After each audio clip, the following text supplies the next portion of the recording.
Miller's Edge with four-time SEC champion and two-time national champion Christian Miller. Once again with Christian Miller taking him down. Here's college football playoff national champion Christian Miller on Tide 100.9 and 12:30 a.m. WTBC.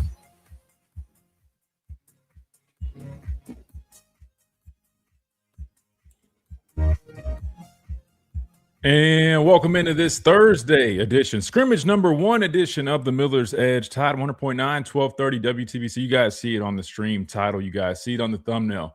It is officially Scrimmage number 1 today, which I know you guys are like, man, Christian, you said you're going to try to head up there for the scrimmage.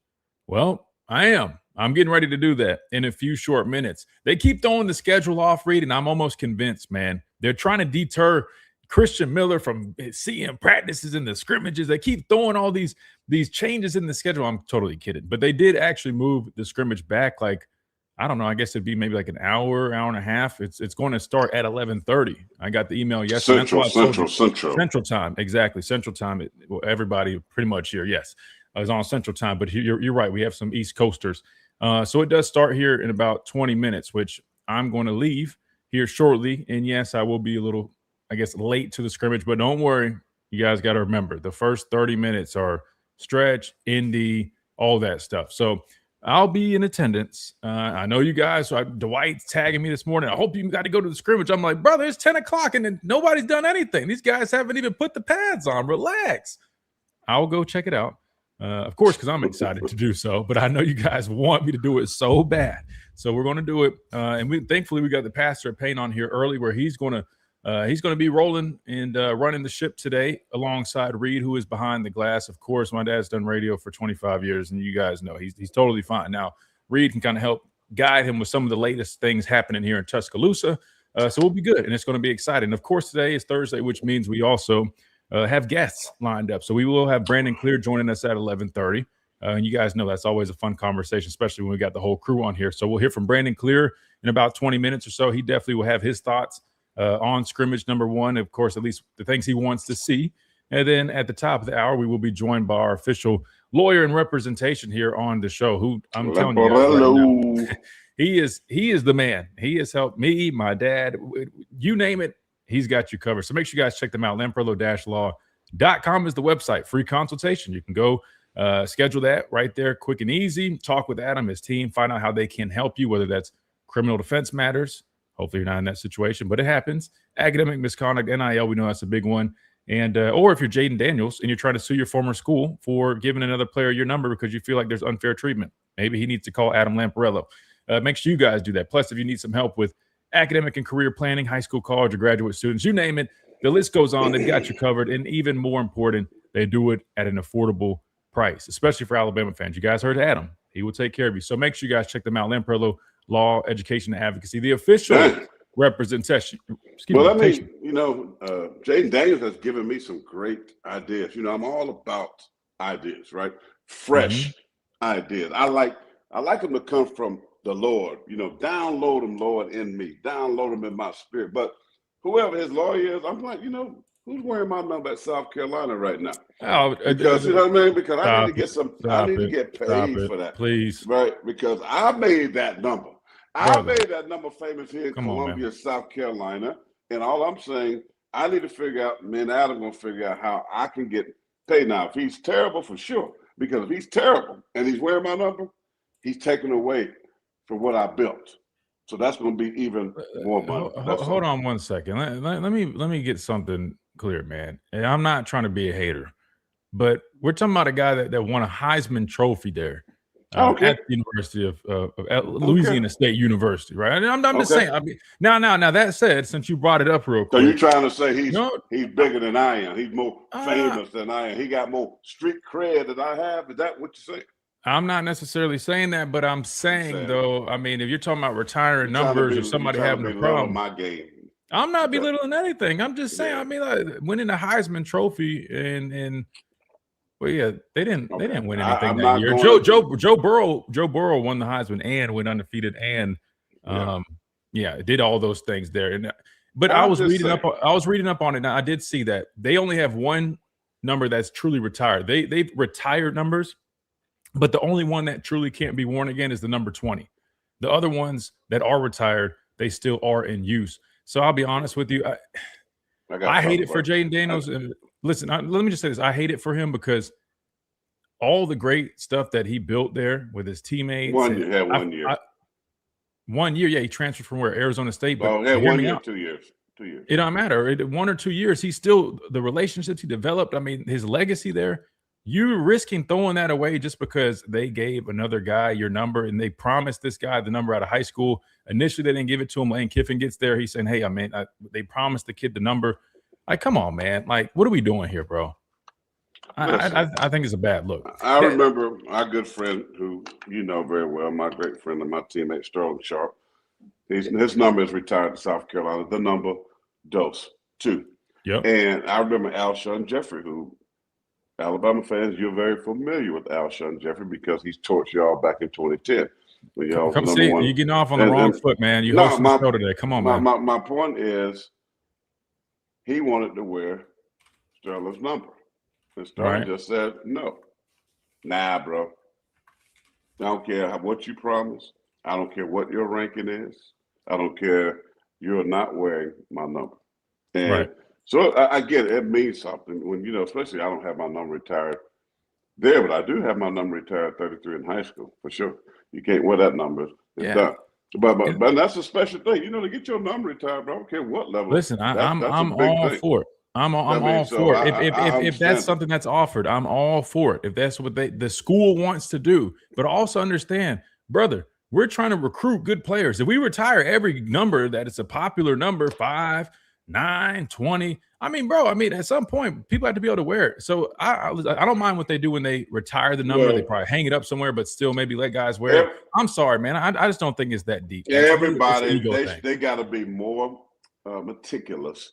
Right. Before retiring people's numbers. I get it. Like, can't overdo it. They got to be extremely special. You got to just blow the doors off. Not for, and I like Jaden Daniels, but bro, you weren't even, you were a pickup on side of the road. You a puppy that was running loose on side of the road. LSU brought you in from the West Coast. You didn't sign there initially. That to me should be somebody that has been there from the beginning. Neither did Joe Burrow. He's Ohio State. It don't matter. Either somebody that has signed with them, been there 4 years, tore it up. They are a Crimson Tide guy, or they're a Bayou Bengal. They're a Gamecock for life. Everybody, not somebody that comes in there and takes and be a part of a team that's they already built up and they just kind of was an added piece. Nah, bro, you ain't get no kind of love like that. You need to take this cup right here. Sit your tail down somewhere and go. You making all this money in the league. You need to worry about getting yourself healthy because you had a sophomore slump. So take a cup of this, sit your tail down, and you don't need. I'm telling you, that's ridiculous.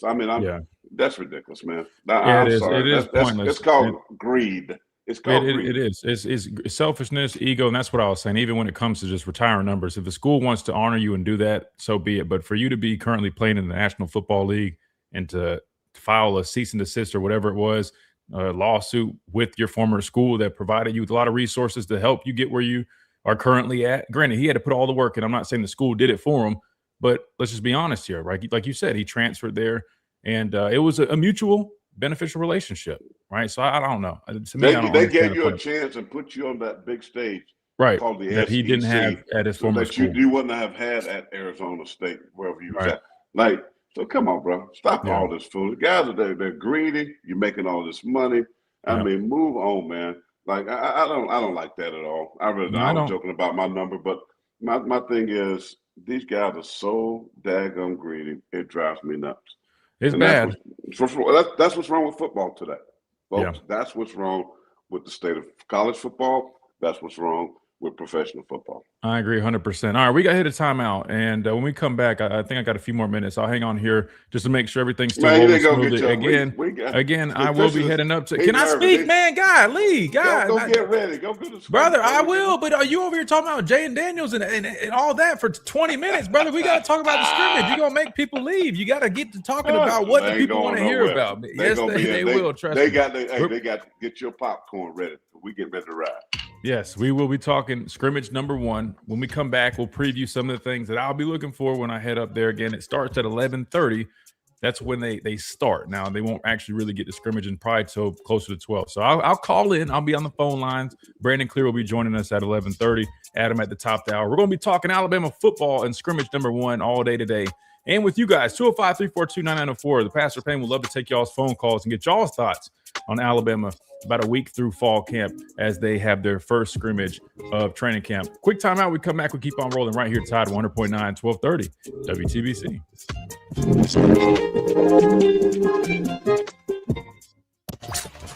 Local news. All right.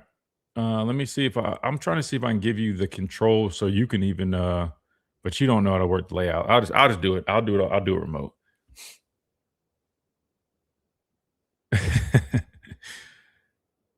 Went on a tangent and wasn't ending anytime soon. That's why I was saying, I was like, we gotta spin it back to scrimmage for a second.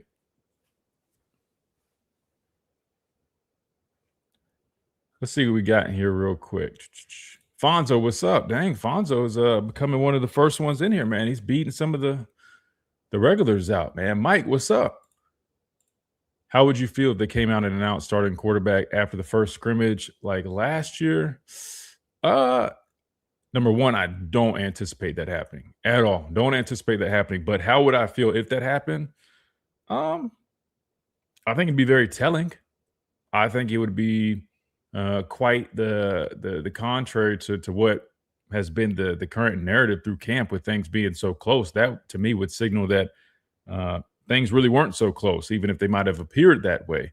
But in the eyes of the staff, it clearly wasn't the case if they in fact named a starter that quickly into things. So I don't anticipate that being the case, but yeah, I'd probably just say, man, whoever that is really separated themselves. And I would probably start second guessing if these guys really were as equally, I don't know, it's not as equally as talented, but you get the point. You know what I mean? If you name a starter that quick, to me, that's very telling. Phil, what's up? Let's see. Make our opponents waste time planning for both guys. Kyle Wright, what's going on? Miller Mafia, I kind of like that, man. You know, I got my Italian roots, man. I'm about 20% Italian. So the Miller Mafia, I kind of like that. I knew that was coming. I knew that. Why are you always hating on my genetics? Actually, CJ sent me what I was. I'm like, how you Nigerian. I already knew I was Nigerian, man. You didn't know that. I ran across the town of Payton, South Carolina with a Jubilee watermelon in my right hand. And then I had a crimson, you know, there's a watermelon called the crimson. That's probably what they were eating down at the stadium. And I had that one in the left hand, and I used to run hundreds with them. You know, man, just like in Nigeria. What does that have to do with Nigeria? Because they run from little town to little town carrying water. They have to go get the fresh water and take it back to the fan. Do you know that? Mm-hmm. Of course, I've never carried watermelon from town to town. I don't know what that has to do with Nigeria. I'm talking about the water, Nigeria, the Nigerians and the water. I'm talking about. Are you talking about with, like carrying on their head? No, they carry, you know. I don't know, man. I mean, I've seen the stuff, but I feel like that's almost being a little like, of course, not racist. But that's what I mean. I feel like I feel like people have roots. these misconceptions about Africa. Like everything is like I've seen a lot of very modern cities in Africa. I mean, yes, there's still places I feel like, you know, the villages and stuff, but yeah, I don't know. I don't know a whole bunch. Maybe we need to take a trip to Nigeria to connect with our roots at some point. Paul, Roll Tide from Tuscumbia. I do like Miller Mafia though. Nah, I actually like dangerous. That. You think so? No, as long as they don't have the one that starts with the C word, and I think we're pretty good. Mafia is a little bit more old school. So yeah, C word, I think we could pass on that one. I don't want to do that one. What's up, Crystal Joe? I came by the spot, Crystal. You weren't there yesterday. Got Lisa Rawls. Lisa in Salt Lake City. Talking about a beautiful place. Kendra, what's up? I was riding with Hootie and the Blowfish. On tour with Hootie and the Blowfish, man, driving through Salt Lake City and saw that big old Mormon church. That was amazing. All right, hey chat. I'm getting ready to head up here. So y'all drop plenty of questions for the Pastor Payne. He can see them and read them in the chat. Y'all show him some love. Show him some love.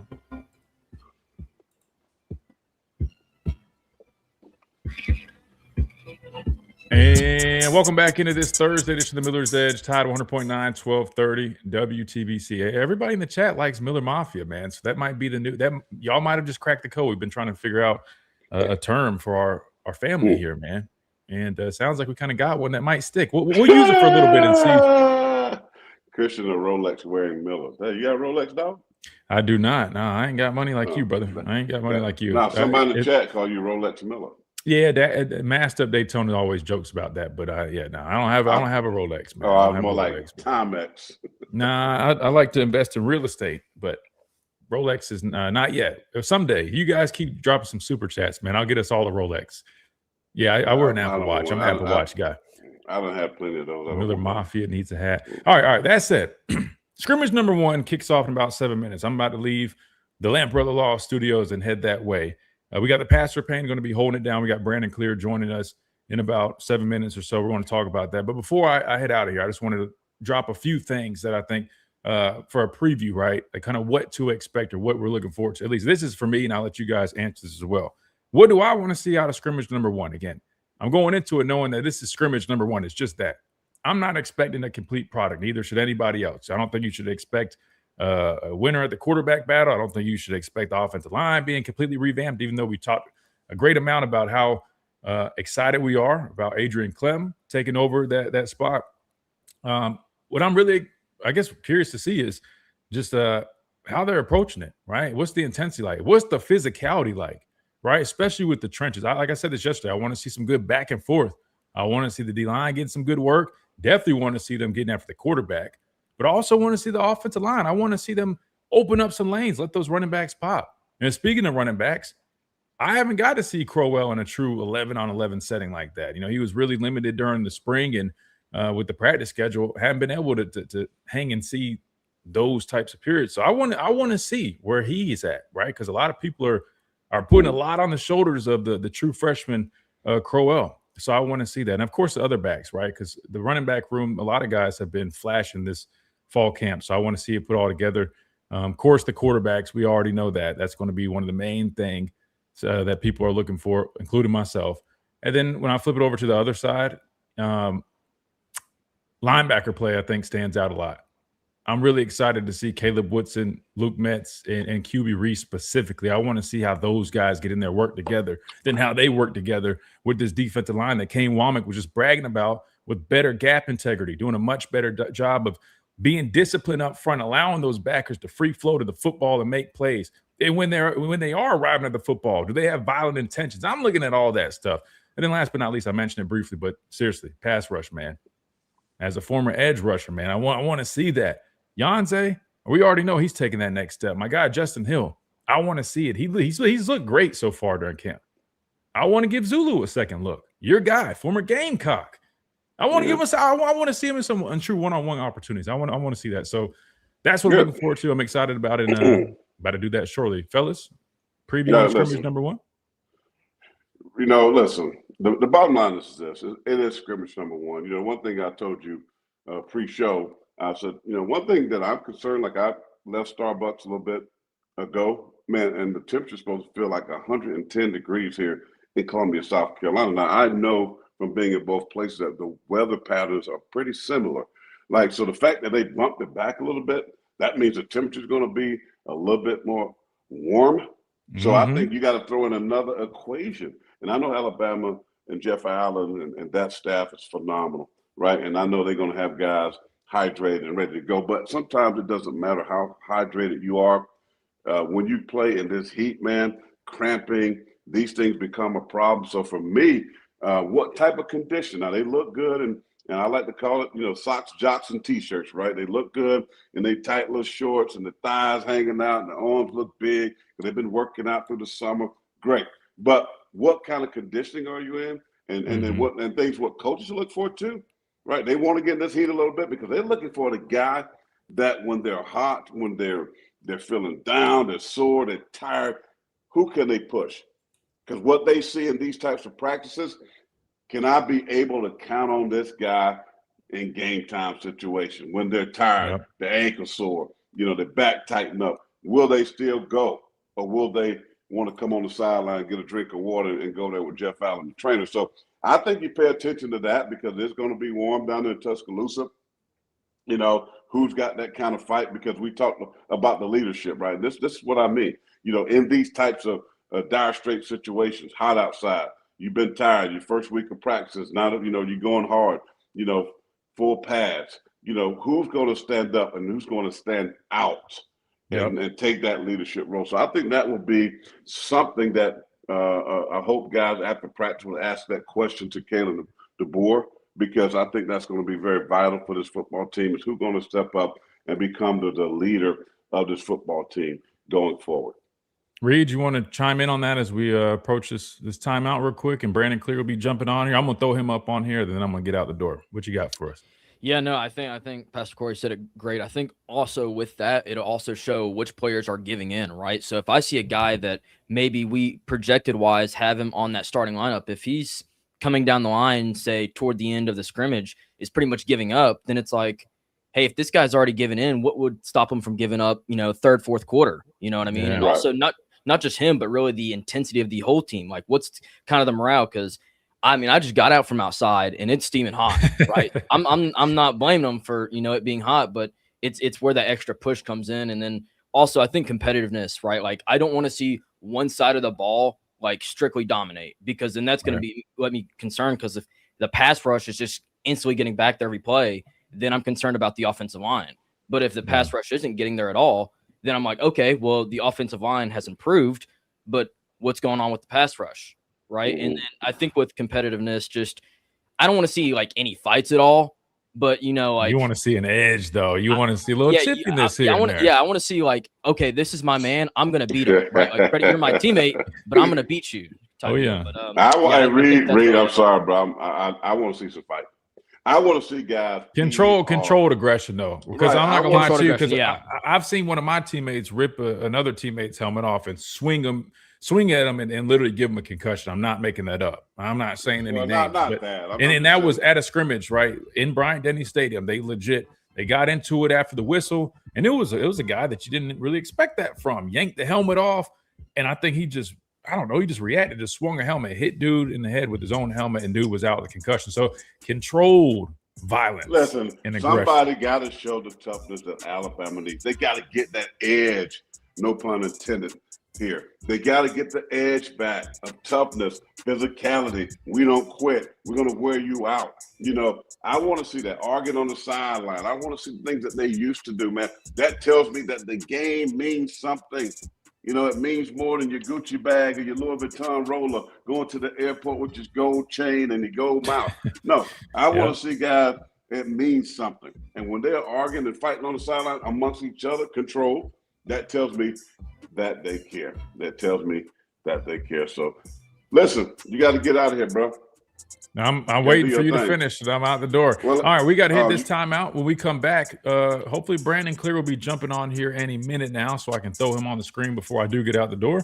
And then I'll be over at the stadium checking out scrimmage number 1. I'll call in the car on the way there. And drink you some water too, son. Drink you some water. That's why I'm not rushing. I don't need to waste my energy and time under that sun while they're stretching and doing all that. I'm waiting until it gets rolling. You see what I'm saying? Don't go strategically. You ain't been in that heat in a long time. No. I'm in the heat every morning, brother. I'm out active every morning. But don't get me wrong. Now, if I start catching a cramp, I'm going on the sideline and getting the right stuff from Bree. I'm just like I did when I was playing. I'm going to those athletic trainers and getting me a Gatorade and the right stuff. Salt tablet, please. Oh, absolutely. Don't trust me. I will jump that gate if I have to. No, I wouldn't have to, but you get the point. All right. We got to hit this time out. We come back. Brandon Clear should be joining us. Pastor Payne holding it down. I'll be at scrimmage number 1, and we'll keep on giving you the latest right here on the Miller's Edge, Tide 100.9, 1230, WTBC. What does it mean to advertise? Reed, I think Brandon should be jumping on here. That's why I was just waiting a couple seconds, because normally he pops in by now, and I just wanted to at least put him on the screen. I can do it from my phone though in the car. I just figured it'd be better just to wait another minute or two. I'm not missing anything. I could text him and see if he's still good. All right, Chats, I'm going to involve you a lot more today. I always like interaction. Throw some good questions out there, some thoughts up there that we can talk about. For myself, Brandon, Reed, we can get some good conversation here. So make sure your thoughts about the season, thoughts about scrimmage, Anything, wherever you want to go, I'm with you. Wherever you want to drive, we'll ride.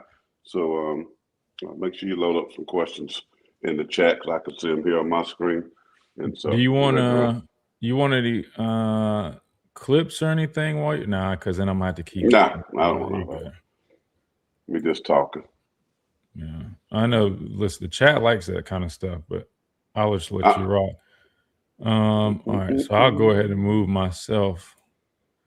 I'm gonna switch over to my phone here in a minute. I just messaged Brandon to see if he's still good. I just don't want to walk out the door. Then as soon as I do, he jumps on, and then I'm trying to drive and then get him pulled up.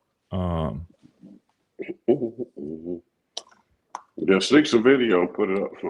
No, sir. I think Smitty said to go wear those. What are those glasses called? The Meta glasses. Oh, well, here, I got you, bro. Go ahead and throw them in the mail. I got you right here, dog. These are generational dose right here, baby. Any updates on Noah Rodgers? I think he's coming along nicely. I mean, the expectation is he will be back this season, just later on in the season. But if I'm just being honest with you, I just think by the time a wide receiver, a guy who's going to have to plant, cut, do all those things, is it coming back off of a knee injury towards the later part of the season? I would imagine some of these guys that have filled the void throughout the year are probably it's going to be hard to say, hey, we're just going to take those guys, take their reps and put this guy in there. Not saying he's not that type of player. I think Noah Rodgers is a good player, but I don't know if I would say he's good enough to where I'd just go ahead and just pull Derek Meadows or C.D. Morgan and take some of their reps away, unless you just really feel that he's that much needed. But I'll be honest with you, I think by that time, those younger guys will have a lot of really good experience. So I can see him coming back and contributing, but I don't see it being some drastic, I guess, I don't know, contribution when he comes back, just given that he, is coming off a knee injury. All right. I don't see Brandon on here. So what I'm going to do is I'm going to go ahead and when he gets in and Reed can pop him up, I'll see him. All right. Well, Reed can't pop him up. I have to do that. That's what I was saying. Okay. But don't worry about it. I'll do it on my phone. If he jumps on, I'll do it on my phone. Just Reed will, and there he goes. All right. So perfect timing. All right. Let me throw him on here, and I'll let you guys rock and roll. All right, Brandon. I'm headed up to the scrimmage, man. So you and the pastor are paying. Y'all are co-hosting, man. Love it. What's up, Pastor? What's up, dog? I mean, y'all got the wheel. I haven't done this for 25 years, bro. You know what I mean? It's like, hey, let me show you how to tackle. Nah, it ain't that, Brandon. It's just the topic we cover. I don't know how much he's paid attention to. So I cover the whole SEC, all the shebang, ACC, Big Ten, Brandon, NFL. Keep the conversation scrimmage number one, please. Yeah, that's what people want to talk about. Talk about scrimmage number one. Keep them on track. All right, I'm out of here. All right, bro. Be safe.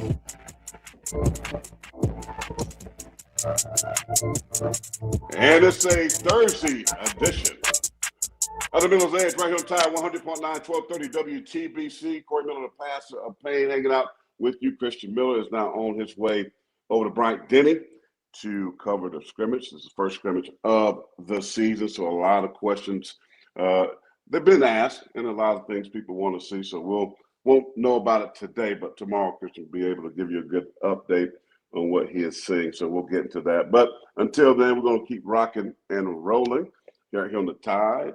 My man Brandon Clear. Now, this is really cool right here because if you told me I'll be doing radio with the Clemson Tiger and I'm a South Carolina Gamecock and we talking Alabama football, what in the world is it coming to? It's crazy. Brandon Clear, welcome in, my brother. How you doing? I'm doing wonderful, sir. Miller's Edge family, thanks for having me once again. Love talking to y'all on a weekly basis. Yes, sir, man. I love chopping it up with you. But let's get right into it. Of course, just like we do, a lot about the summer and getting ready for the season. Summer practices are tough. You've been waiting for a lot of months since that last game. And Alabama didn't finish well against Indiana. And I know a lot of guys that's returning, they're eager to get back on that football field, eager to show something different. Now, a lot of changes, especially now with the transfer portal. But after seeing last season how they ended, and now they're getting ready for the season, what's your thoughts just overall of this football team? What are you looking for to maybe be upgraded or changed with this football team? That's a great question. So first off, my attention is going to that D-line.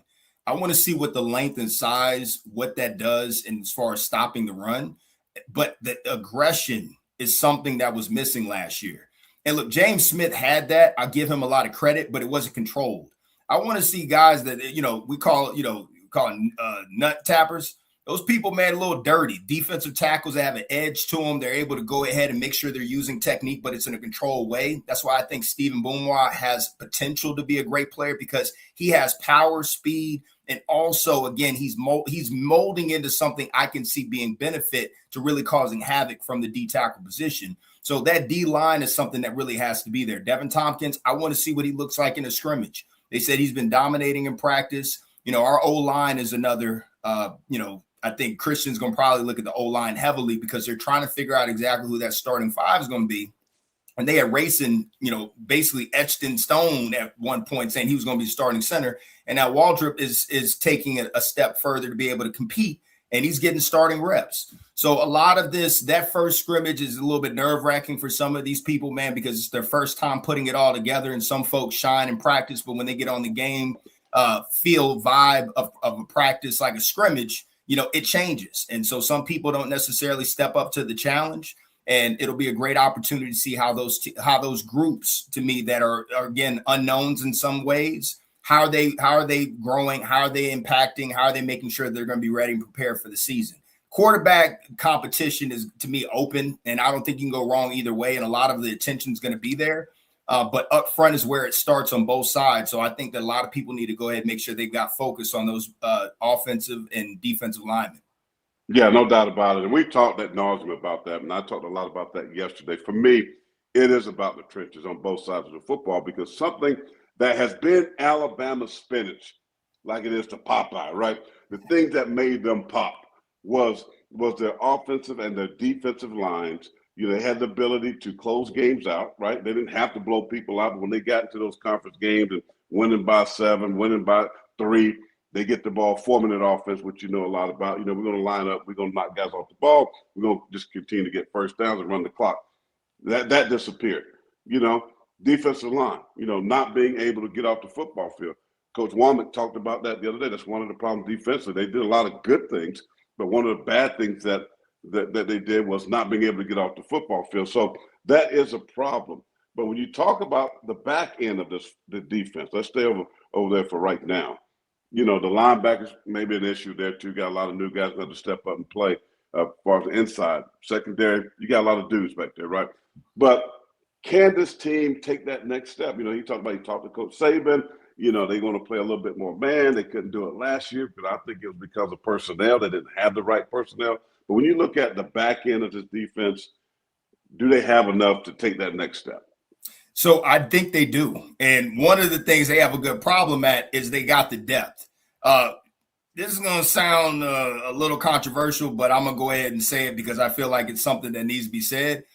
Ivan Taylor is different. His dad played in the league. He works differently. Even when you see him operate in drills, it's different. Keon Sabb needs to be very cautious in how he shows up and not just expecting, since he's a guy that's been there, he's one of the leaders on the team, that you can't be passed up. And that competition is great. I think Bray Hubbard is really in the safeties. He's really the only one that's locked in because we've always seen him show up and he's consistent other than the Florida State game. And so he's going to be taking it up another level this year to make sure he's consistent all the way from the jump. And he's bringing that dog mentality, always causing havoc, turnovers, all those things. But Keon Sabb, he has a lot of young talent behind him that Jaira Edwards is another one that you got to make sure that if you're not executing and I see you come off of a blitz and you don't finish and you don't get the quarterback to the ground, that to me is like, well, let's see how the young guy does it. And if the young guy is consistently doing it, I might have loyalty to you to make sure that, again, from a leadership perspective, you have an impact, you're on that field. But the best players have to play, Preach. Because if you're not allowing the best players to play, the coaches will lose credibility. And that's a lot of times where you get in these situations where it's loyalty over, these feelings over who's actually going to help the team win. That's when you get in a lot of trouble. And there's nice people in this building, right? So this is not an indictment on it. But the coaches are feeling the pressure. So you can tell they're operating differently. They haven't guaranteed anybody anything.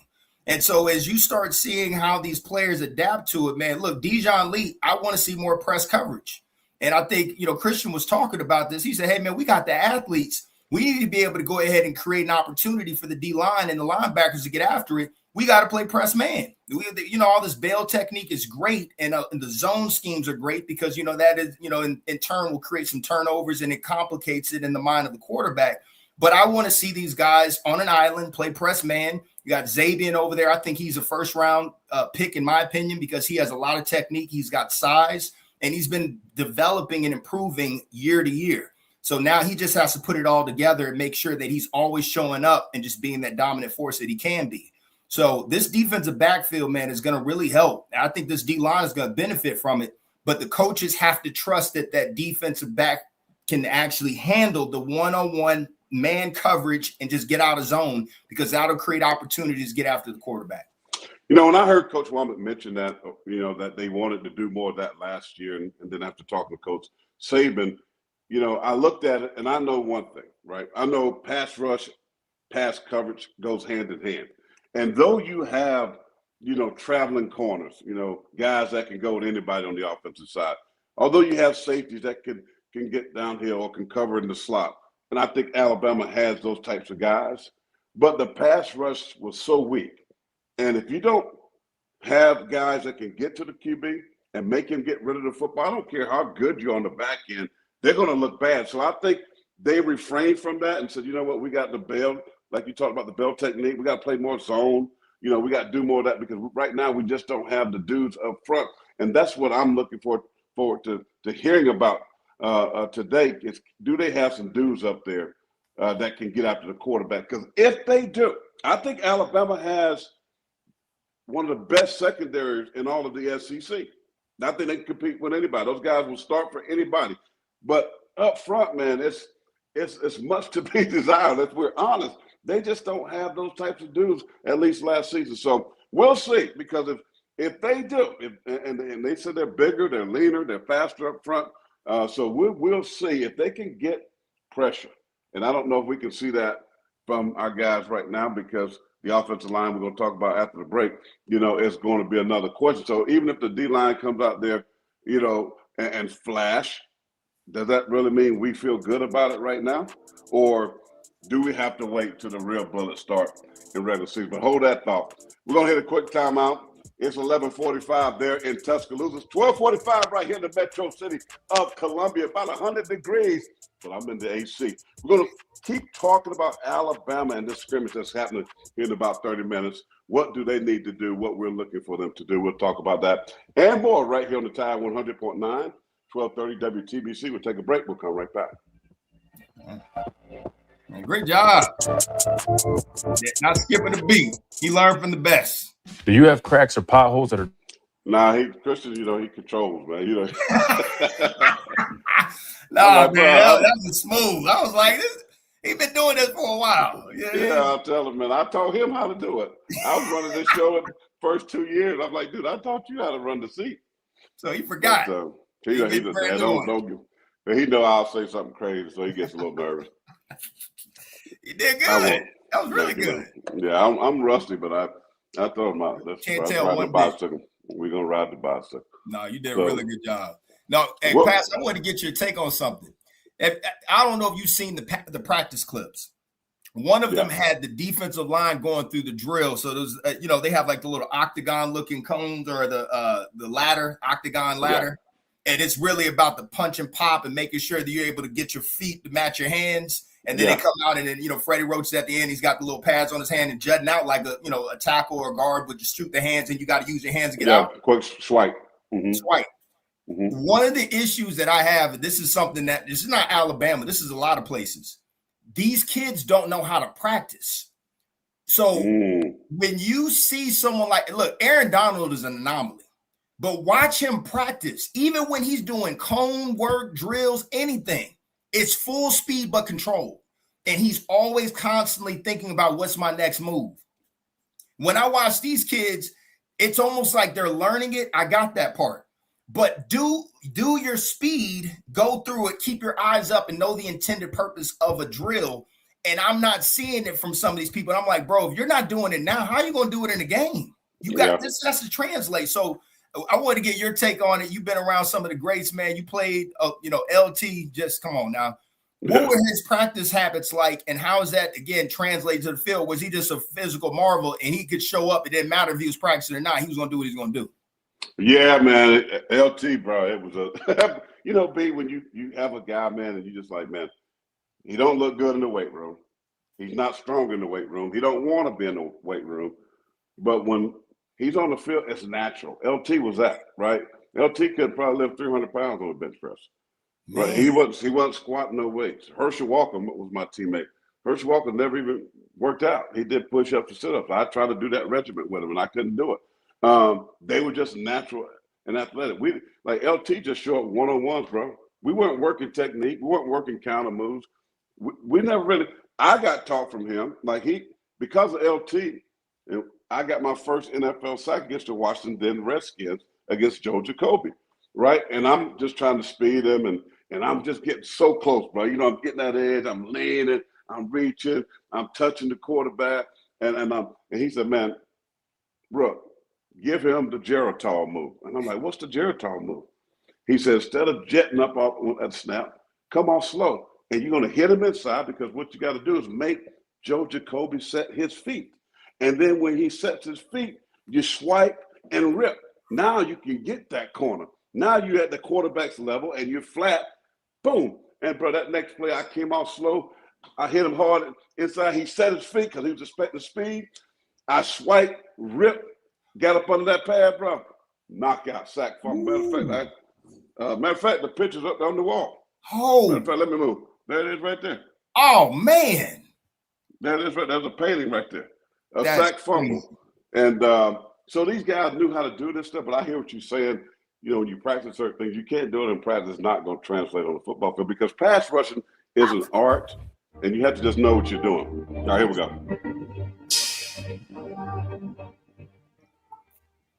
Final segment of hour number one right here in the Miller's Edge Tide 100.9, 1230 WTBC.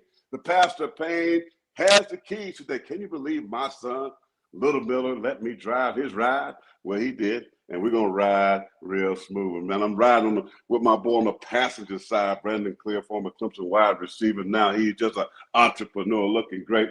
We're chopping it up. From Northern Kentucky, we're chopping it up, doing our thing. So, B, let me. So switching to I'm T-Mobile hearing something solved in a the. lot of problems that we had. I'm able to use I'm hearing T-Satellite like a little. now. We've got That's coverage Christian no on the matter phone where with a commercial. America's best network meets You hear it, Brandon? Yeah, I hear it. We'll work through it. We'll work through it. That's Christian. You don't understand that he's playing his commercial. So it's not me. Better service, It's better not price, me. Reed, did you hear it, win-win. Reed? Here we go. All right, there we go. So Christian, okay, now he got it right. So he was playing. He's trying to run some of the practice video. But anyway, you talk about translating on the football field. It should. And I love the new coaches that they have. We talked about this yesterday, 2 days ago, B, that they got NFL guys coming in and teaching like that. And hear me when I say this.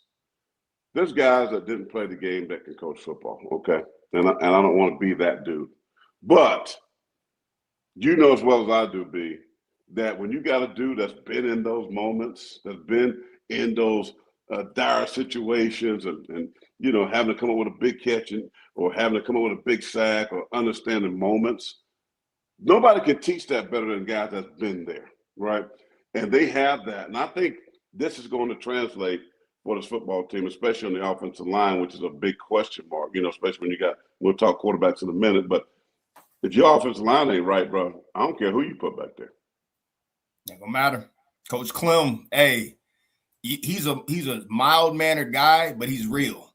And, I'm a Patriots fan, so I remember Clem. And, again, he's worked his way through the ranks. He has instant credibility because he's proven it at the highest levels. And so, I was thinking this earlier, too.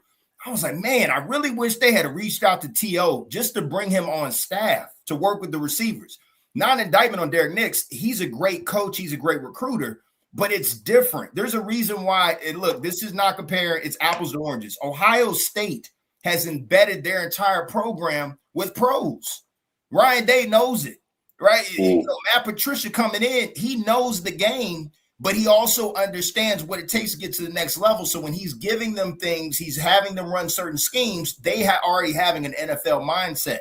Down in Miami, you got a Hall of Famer coaching your D-line, and I'm looking at Ruben Bain and seeing how much he's grown and progressed and how his technique is just on a different level because you over here working with one of the greats. And so that, to me, like you said, it's not an indictment on anyone that hasn't played football. Bill Belichick, again, prime example. You know, there's certain people that are just around the game. They understand it. They may have not played at the highest levels. They may not even played at all, but they understand it.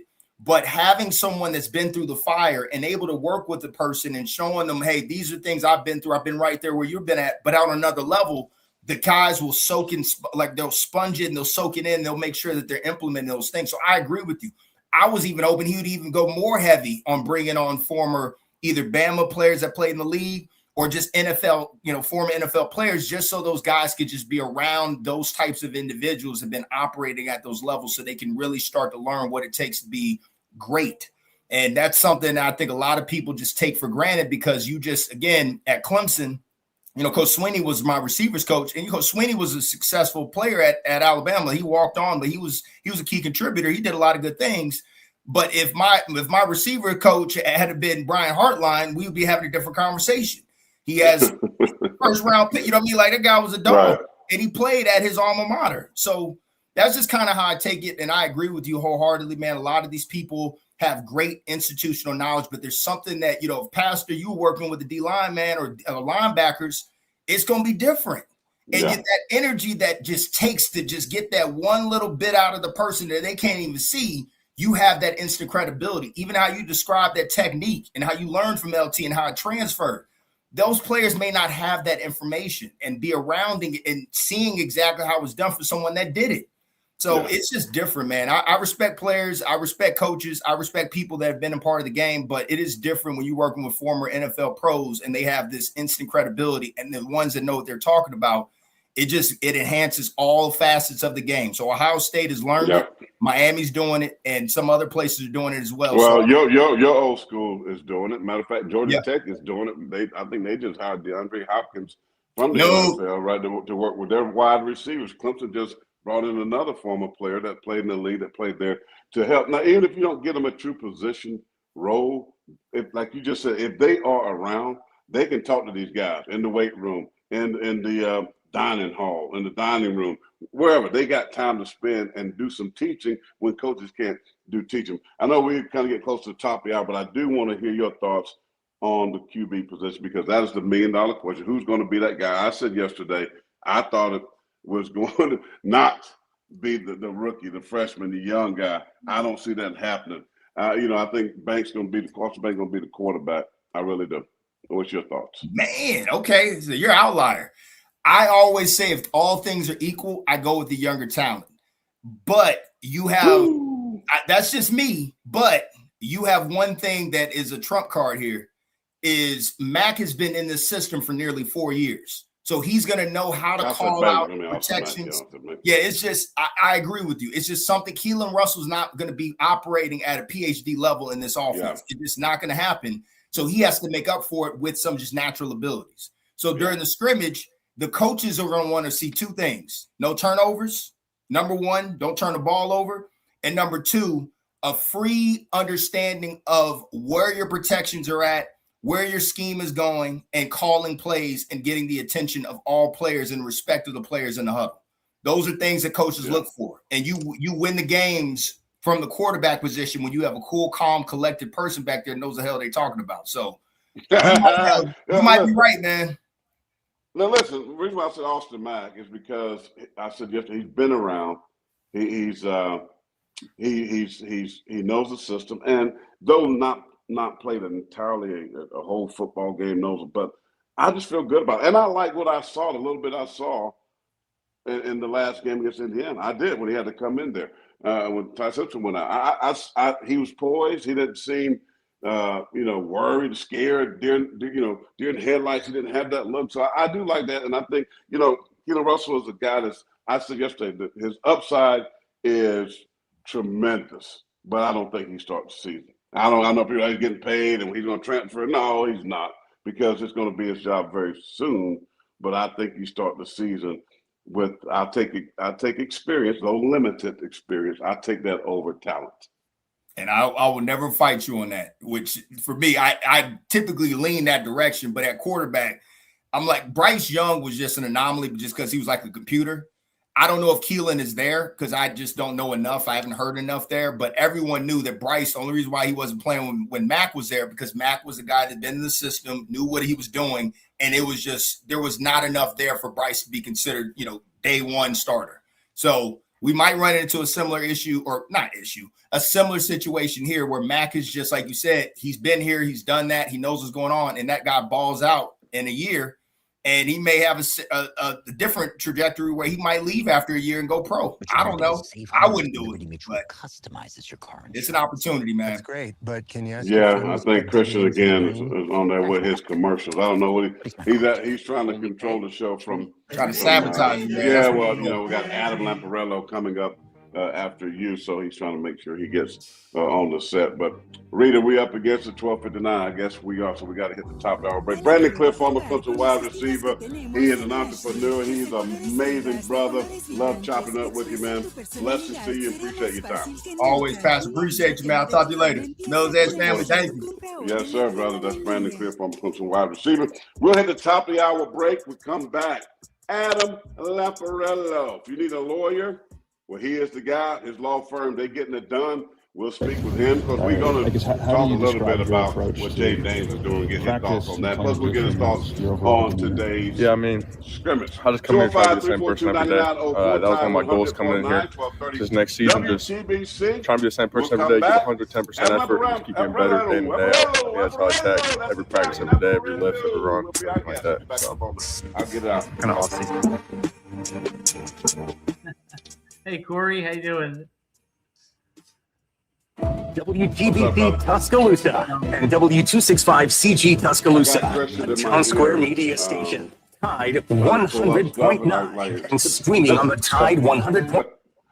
Yeah, there it is. Okay. Thank you. I've got to thank you for introducing me to cigars because I just had one of the best cigars I've ever had. Oh, what'd you get? I got Rocky Patel White Series. Oh, yeah, the white is very good. Yeah, excellent stuff. So, thank you. Yeah, man. That's a good one. I met Rocky Patel before, but his brother Nish Patel, really, a friend of mine, and actually, I think he's going to come down and do a little show here in Columbia. But he turned me on to something called the A10 Apple 10 cigar. It's a medium, a little bit stronger than the white label. White label is a Connecticut cigar. Yeah. The A10 is extremely good, and then they have one called the Emerald box press, which is the flat box press cigar. So good. They got in the 60 ring gauge as well. Yeah, man, it's a. I gotta try it.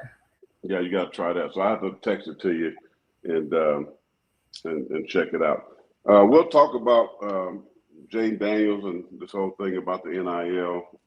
Get your thoughts on that from a legal perspective. Can he stop them? That's on ESPN today.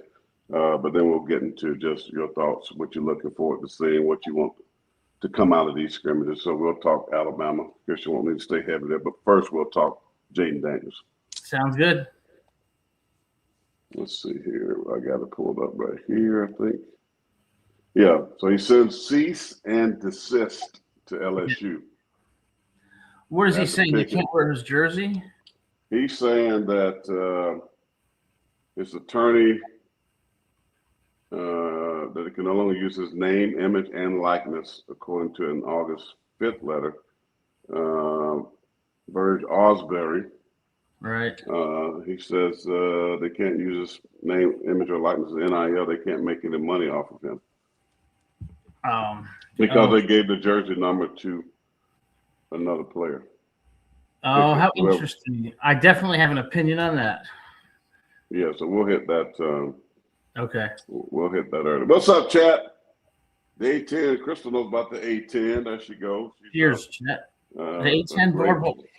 Yeah, she's a great cigar smoker. Rocky, great. So is Monte Cristo is pretty good too. Yeah, Monte Cristo, the white label Monte Cristo, really nice cigar. Are you liking the Connecticut wrapper, which normally is a light colored wrapper? That's my favorite. Yeah, the Connecticut. Yeah, so cool. Reed, you good, Reed? Can you hear me, Reed? I got Rocky Patel Vintage Connecticut right here. That's it right there. Dang.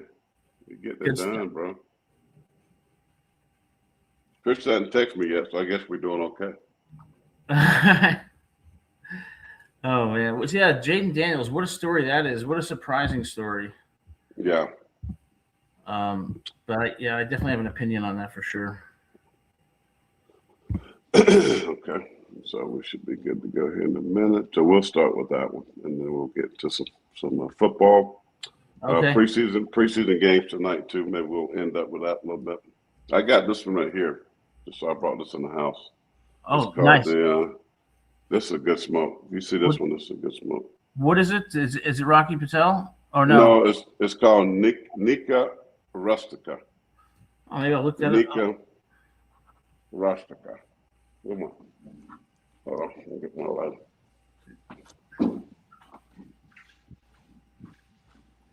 I like this. I like the cigars that are kind of like mild. Yeah, that's Connecticut. It's Connecticut. I wish I could smoke a cigar now, but I'm in my mom's house, and you know what she would do? I'm in my house, so I smoke. Yeah, exactly. I would be disowned if I did. Even though, anyway. Yeah, it's just so relaxing to just smoke a great cigar. No doubt. I don't know if Reed can hear me. Reed, can you hear me?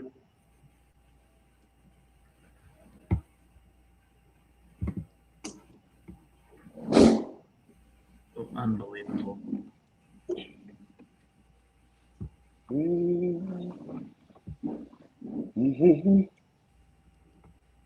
don't know how to pull him up.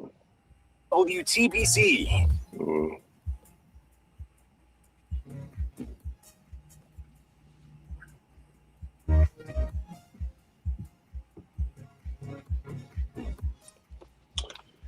I can officially say good afternoon to the folks down in Tuscaloosa, Alabama. They like to call it T-Town.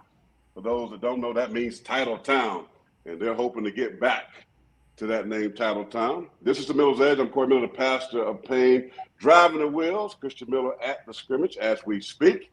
We'd love to hear from you, 205-342-9904. That's the phone number. Dial us up. You got a thought, comment, or opinion, we'd love to hear from you because we're live on YouTube as we're speaking right now. Ton of folks chiming in on there. This is the Tide 100.9, the Miller's Edge. And right now we're joined by a man that always has an edge when it comes to legal work. That's my good friend, Adam Lamparello. He's here. He is a fine young man, and I call him young, but he's a fine lawyer, great friend of the show. Adam, welcome in. Hope you're doing well today. Thanks so much, Corey. I appreciate it. Great to be here. Well, you know, Ben, we know that you're a huge, humongous, ginormous Giants fan. And you know I got nothing but love for you because you always bring up those great memories for me. But I want to talk to you before we get to Alabama, the scrimmage, and I want to talk to you about something that's big in college football news right now. Jaden Daniels, who played at Arizona State, transfer. I think he played for Herm Edwards. I think he's the one who recruited him initially. Then he transferred to LSU, won the Heisman, put up some amazing numbers, got drafted in the first round, had a great rookie season, of course, got hurt last year. But now he's sending a cease and desist letter to LSU after Pickett given that number 5 that he has worn. He said that they cannot use his number. They must stop it right away, cease it right away, right? Yeah. And make no more money from that jersey number. Question is, can he do that? Is that legal? And if so, are we going to see other players start to do that? Well, Jaden Daniels had an amazing career at LSU, and I wish him all the success in the NFL, but he is dead wrong here, in my view. First, I think it's very, quite frankly, immature and somewhat classless to do what he's doing. But apart from that, what he's talking about is the number on a jersey. When you look at name, image, and likeness, it means exactly what it says. You can't profit off of his name, his image, or his likeness. The number 5 on a jersey is not his name, image, or likeness. This is a petty dispute. It's ridiculous. And unless his jersey was retired, which it wasn't, LSU's free to give it to whoever he wants. But the fact that he's making this an issue, to me, is very troubling. And again, another statement about how our young people have gone astray today. Yeah, it's crazy. I mean, listen, people retired numbers. His number is not. Well, I guess Danger hasn't been retired by the Tigers. So what's the problem? That's my whole point. We talked about this earlier. That hasn't happened. He's a transfer. I don't believe you retired dude's number that transfers into your program. I'm just not a fan. But DJ Pickett wore the number 5 of DB last year. Now this dude got a problem with it, but I don't see it really. I mean, is it the money or is it your ego? And I'm thinking maybe it's more about the ego than the money, to be honest with you. But I think, again, to me, that's a direct hit on his character. The fact that, come on, bro, you're making millions of dollars. You're in the National Football League. You're starting for the Commanders. Leave it alone. And so I just think, I think it's stupid. Instead of trying to take money, give some money back to LSU. This is not a situation where LSU is hanging up posters of Jaden Daniels all throughout the stadium. They're not using his name, image, and likeness in any way. He doesn't have a right to have his jersey retired. He will lose this case. He'll still make millions, but I think it's my opinion of him as a person has changed because of this. No doubt. All right, well, let's move on to what everybody want to talk about. That's the Tide. The first full week of practice is in the books. Now we're talking about scrimmage number 1, right? We've seen highlights of pre-practice is what we call it. Guys running around doing little drills, this, that, the third. But today they will have good on good, I'm sure. There will be some competition at positions. So Christian's at the stadium as we speak. So love to hear what he's going to have to say about what's going on over there. Of course, we can't say everything on air live, but I know he'll tell me for sure what he saw in some of these young guys. Let me ask you, as a big-time Alabama fan, what are you most looking forward to seeing with this Alabama football team after scrimmage number 1? First, I'm looking at the quarterbacks. When I look back at the quarterbacks we've had, Tua, Jalen, Bryce, Mac Jones, I'm not as confident in both of these quarterbacks as I have been in the past, in part because I'm not sure that they're ready. And I think Keelan Russell has an incredible upside. And Austin Mack has shown some flashes of real talent. But are they ready to handle an SEC defense? Are they going to be ready against Georgia? Second thing I'm looking for, running backs. I know we have depth at running back, but are we going to be able to run the ball better than we were last year? And are we going to be more physical on the offensive line? And the last thing is the defensive line.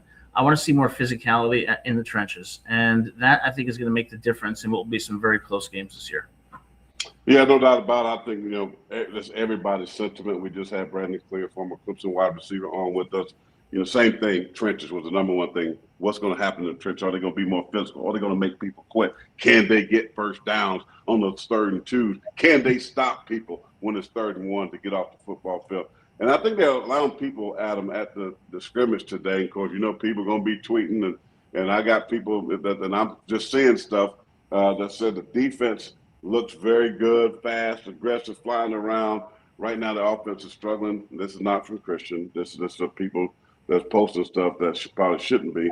But I'm not shocked by that, because anytime when you go into summer practice, the defense is always going to be far ahead of the offense. Offense is about rhythm. It's about time. It's going to take time.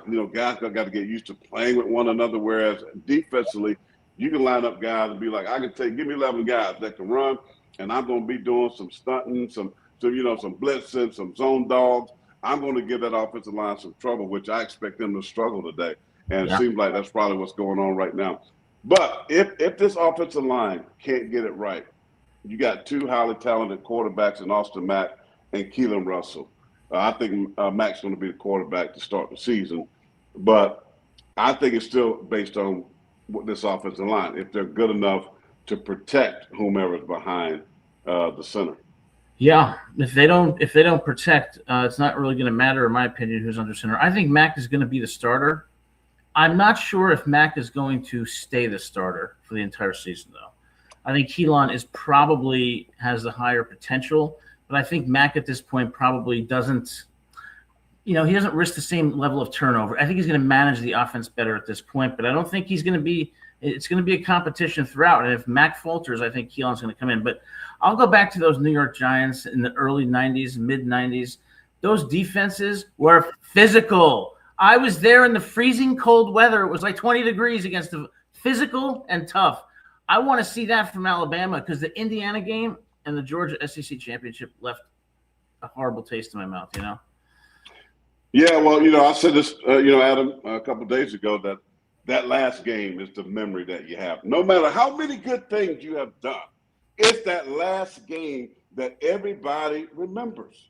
It is. And so they got to get past it. I know as a player, when you lose like that, you cannot wait, brother. You cannot wait to get back on the field to be able to display something differently. And I think this is where this team is. Listen, on paper, I said Alabama's an 8-4, 9-3 team. Nobody knows. But I know what they have to get done to be able to beat Georgia consistently, to be able to beat a playoff team. They got to get better in the trenches. Now, they got to be able to run the football. Let's talk about this because this is a huge thing. Yeah. If you can't run the football, and I don't have the stats in front of me, what they were in the SEC or what they were in the country, I know it was bad. That I do know. That was bad, and I know that they could not run the football. They had to use jet sweeps. They'll bring Ryan Williams on motion, hand him the ball. They'll do little pop passes, to create runs. And that's okay because those are considered running plays, especially when you're trying to attack the perimeter of a defense. But they got to find a way. Christian talked a little bit about this before he left to go to the scrimmage, about these running backs.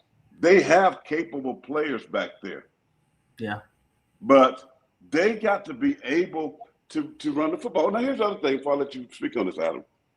If you're not a physical, man-to-man blocking football team, then you better get guys in there that's athletic, that can pull, right, that can move, that can just become a zone blocking football team. And if you got backs that got good vision, that know how to cut back and know how to read linebackers, that over pursue, then do that. So this is where I think coaching and Ryan Grubb has to do a better job of saying, okay, this is who my guys are. This is who they are, it sounds like I'm a painter. This is who they are. And this is what we have to do as an offense, right, to do things a little different so that we can create runs. What's your thoughts on that? My thoughts are when I watched the Indiana game last year and it was fourth down, it was like 4th and 1 or 4th and 2. They ran a cute little play with, I think it was Jeremy Bernard, where he ran towards the perimeter or towards the edge. Now, I want to tell the players, I want you to beat your guy, and I want to run straight up the middle, and I want to win playing tough physical football. No cute stuff. Kick their ass, and then you will win games. I mean, football is a really complicated game, but it also comes down to some simple things. You got to beat your guy, and you got to be more physical and be a badass. And that's what I want to see. I want to see him with a little chip on their shoulder this year so they can run the ball straight ahead and get that 4th down rather than running some sweep or whatever it is they run. No, that's not Alabama. Knocked them on their ass, punched them in the mouth. Well, it's been the mantra. It's been Alabama. But, I hate to keep talking Nick Saban, but that's what I know, right? Even before my son went to Alabama, I saw 2010. I saw when they had the Trent Richardsons back in the backfield. I saw them have big physical offensive linemen that they lean on people, right? That they got after people. And Alabama got to find that. And so to me, though, that's why I said it takes players, right? It takes players. Somebody's got to step up and open up their mouths and say, this is my football team. And we're not going to allow this lackadaisical, methodical body language. We're getting back to who we used to be. And the problem is nobody is afraid of Alabama anymore. They used to can roll out that script A helmet with the number or whatever, with the numbers on the side, roll it out when they play in a team, and teams are shaking in their boots. They're shaking like the Israelites were shaking before they got a chance to fight Goliath, but David wasn't. David didn't even need any kind of armor. Alabama got to get back to the David mindset and say, man, I don't need no armor. I don't care what my jersey says. We're gonna make you quit. We're gonna punch you in the mouth. We're gonna finish the plays. We're gonna finish runs, and we're gonna play with an attitude that's gonna be borderline on the edge. And I think that's what you got to get to. Oh, absolutely. And this, when you look at elite athletes in college football, yeah, you may have the size and the strength, but there's something else. It's those intangibles. It's the personality of the player. It's their mindset. Are they killers? Are they the Mike Tysons or not? And that's what I'm looking for. I'm looking for people who are hungry, who are pissed off, and who look at that game at Indiana as an embarrassment. And this year, we're going to get back to the Alabama standard. And I hope Coach DeBoer, who's an excellent coach, I'm sure he knows that. And I have confidence in him that he's been emphasizing that. At least I hope so. Reed, let's take a quick timeout so we can stay on schedule here. And chat, I'm hollering at you. This is your boy, the pastor of pain. I'm driving this Ferrari today. Yeah, we ride, and we riding fast, right? We ain't just cruising. We're going to ride fast. I want to hear from you, chat. Adam Lamparello's my guest right now. Your thoughts and comments. They're hot and heavy in the scrimmage right now. Again, somebody said the defense they're flying. If you're a defensive guy, you're probably happy. If you're an offensive guy, maybe you're not. That's what folks are saying. Not Christian, but that's what folks are saying. So I don't know. I'm not there, but I can't wait to talk about it on tomorrow with Christian. Sit tight. You're on the phone lines, 205-342-9904. We'll take some calls later on. You're on the chat on YouTube Live or X, whatever you're on. Send in your comments, your thoughts, your questions. We'll discuss those. We got all that and more coming up right here on the Miller's Edge. Tide 100.9, 1230, WTBC. Quick timeout. We'll come back.